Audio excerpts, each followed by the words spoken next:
Kapag niyaya ka sa beach, matik ma-excite ka. Pero bago ka lumusong, nako check mo muna yung beach na pupuntahan mo. Dahil baka hindi ka na makauwi ng buhay. Ito ang top 5 na pinakadelikadong beach sa mundo. Number 5, New Smyrna Beach sa Florida, USA. Alam mo bang kalahati ng shark attack sa buong mundo ay dito nangyayari? Kaya naman tinagurian itong Shark Bite Capital of the World. Oo, sikat ang beach na ito pagdating sa surfing at dinadayo talaga ito ng mga surfers. Pero madalas nagkakasalubong ang mga surfers at mga black tip sharks sa mababaw na tubig. Kaya kung gusto mo mag-surfing dito, nako siguraduhin mong may insurance ka. Number 4, Chowpatty Beach, Mumbai, India. Ito namang beach na ito ay hindi delikado dahil sa mga pating o mga nakakatakot na mga hayop. Matatakot ka dito sa beach na ito dahil sobrang dumi.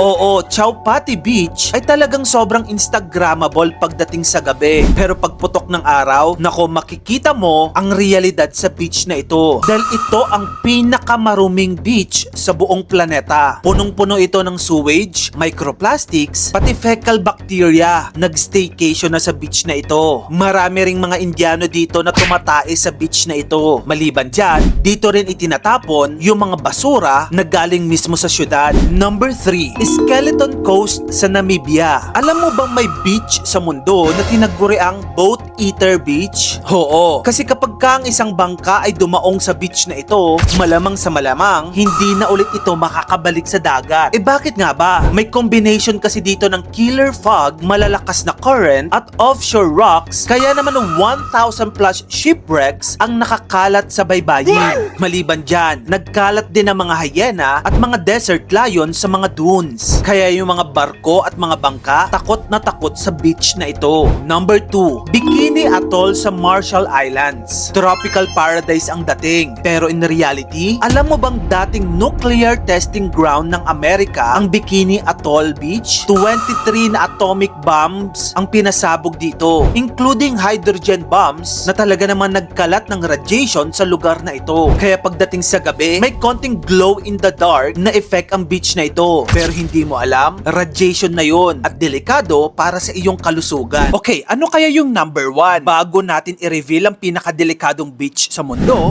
gusto ko lang i-share ng isa sa mga luxury ko sa buhay ay pumunta sa mga concerts. At ngayong Mayo, pupunta ako sa coolest music fest right now. Ito ay ang Circus Music Festival. Solid ng lineup nila. Parokya ni Edgar, Casey Tandingan, TJ Monterde, Maki at marami pang iba. Magaganap ito sa Parklinks Open Grounds Pasig sa May 9, 2026. Balita ko nagkakaubusan na daw ng ticket, so secure yours now. Kita-kits!